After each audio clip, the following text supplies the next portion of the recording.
নমস্কার বন্ধুরা, সবাইকে আমার চ্যানেলে স্বাগত। আজ বানাবো তালের ভাপা পুলি পিঠে। তাল আর ডাল দিয়ে এই রকম নরম তুলতুলে ভাপা পিঠেগুলি খুব সহজেই তৈরি করতে পারবেন। আর এই পুলি পিঠেগুলি খুব সফট হয়। চলুন তাহলে তৈরি করি এই তালের ভাপা পুলি পিঠে। তালের পুলি পিঠে বানানোর জন্য গ্যাস জেলে একটি কড়াই বসিয়ে দিয়েছি। দিয়ে দিলাম অল্প রিফাইন তেল। এখানে আমি কিছুটা মুগ ডালকে আগে থেকে ধুয়ে জল ঝরিয়ে রেখেছিলাম। এবার এই তেলের মধ্যে দিয়ে ভেজে নেব। আমি এখানে মুগ ডাল ব্যবহার করেছি। আপনারা এখানে যে কোনো মটর ডাল, খেসারির ডাল, যে কোনো ডালই ব্যবহার করতে পারেন।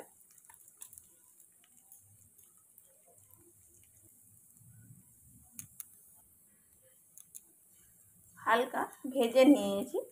এইবারে পরিমাণ মতো জল দিয়ে দেব সেদ্ধ করার জন্য।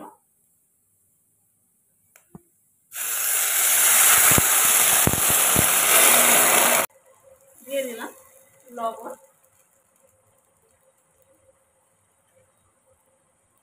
আর অল্প একটু হলুদ গুঁড়ো।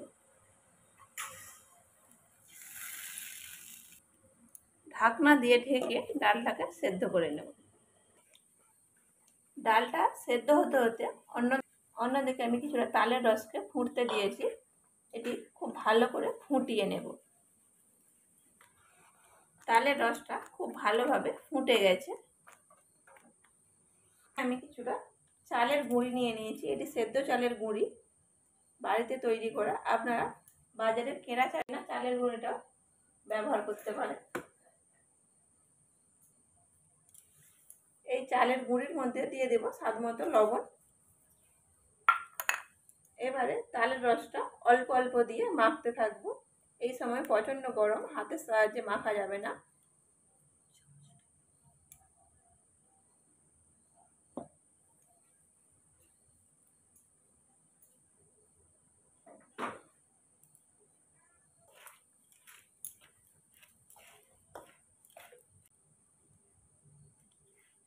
একবারে বেশি দেব না, অল্প অল্প করে তালের রসটা দিতে হবে। তা না হলে ডোটি শক্ত হবে না।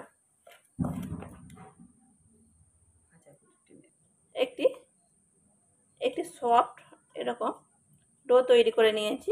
এদিকে কিছুক্ষণ ঢেকে রেস্টে রেখে দেব। এবার যে ডালটি সেদ্ধ করতে বসিয়েছিলাম দেখে নেব সেদ্ধ হয়েছে কিনা। ডালটি সেদ্ধ হয়ে গেছে।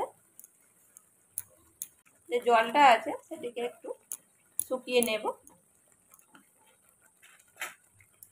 এই ডালের মধ্যে দিয়ে দিলাম হাফ চামচ থেতো করা আদা।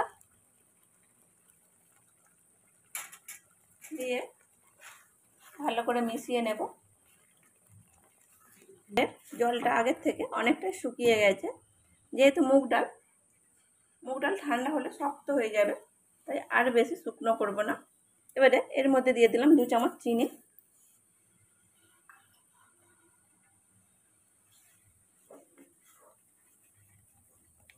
চিনিটাকে খুব ভালো করে মিশিয়ে নেব।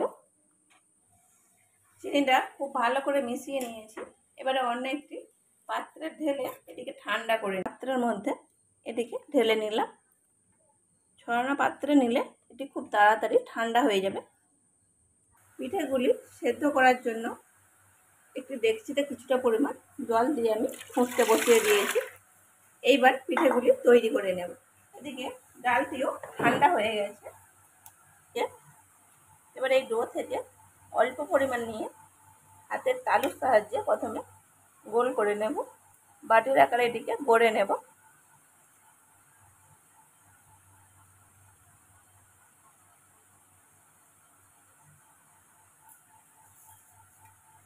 এবারে যে কুর্তি তৈরি করে রেখেছিলাম তার থেকে কিছুটা পরিমাণ দিয়ে দেব। এবারে মুখটিকে ভালো করে সিল করে দেব।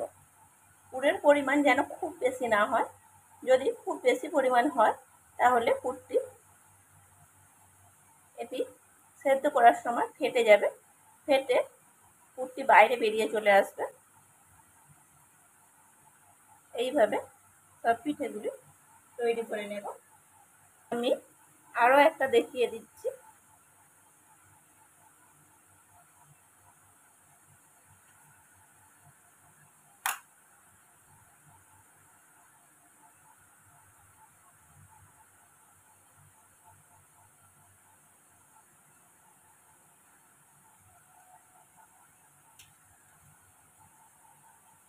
করার সময় মুখটি খুলে না যায়, সেক্ষেত্রেও পুরটি বাইরে বেরিয়ে চলে আসবে। এইভাবে আমি সবগুলি তৈরি করে নেব। এখানে কিছু পিঠে আমি তৈরি করে নিয়েছি। এরকম একটি ছিদ্রযুক্ত পাত্রে আমি কিছুটা তেল লাগিয়ে নিয়েছি। তার মধ্যে একটু একটু করে পিঠে আমি সাজিয়ে নেব।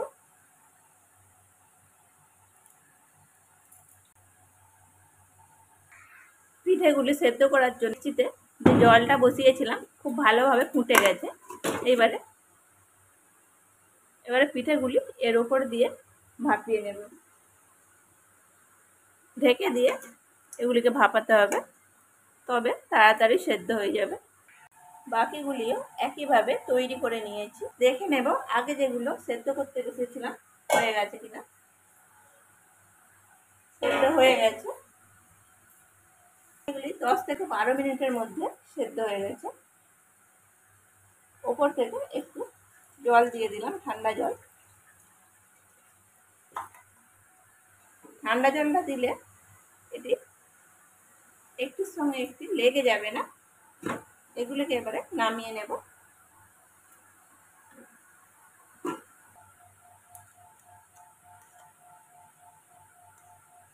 অল্প একটু জল দিয়ে দিলে এইভাবে কেউ আটকে যাবে না কিংবা ভেঙে যাবে না, সবগুলি আলাদা হয়ে যাবে। আবারও এগুলো সেদ্ধ হতে বসিয়ে দিলাম। এগুলোকে ঢেকে দিয়ে 10 থেকে 12 মিনিট ভাপিয়ে নেব। জল দিয়ে দিলাম। সব পুলি পিঠাগুলি আমি সেদ্ধ করে নিয়েছি, একটাও ভেঙে যায়নি। সব কটি পুলি পিঠাগুলি গোটা রয়েছে।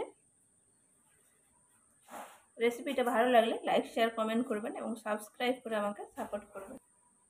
এতক্ষণ আপনাদের মূল্যবান সময় দিয়ে ভিডিওটা দেখার জন্য অনেক ধন্যবাদ।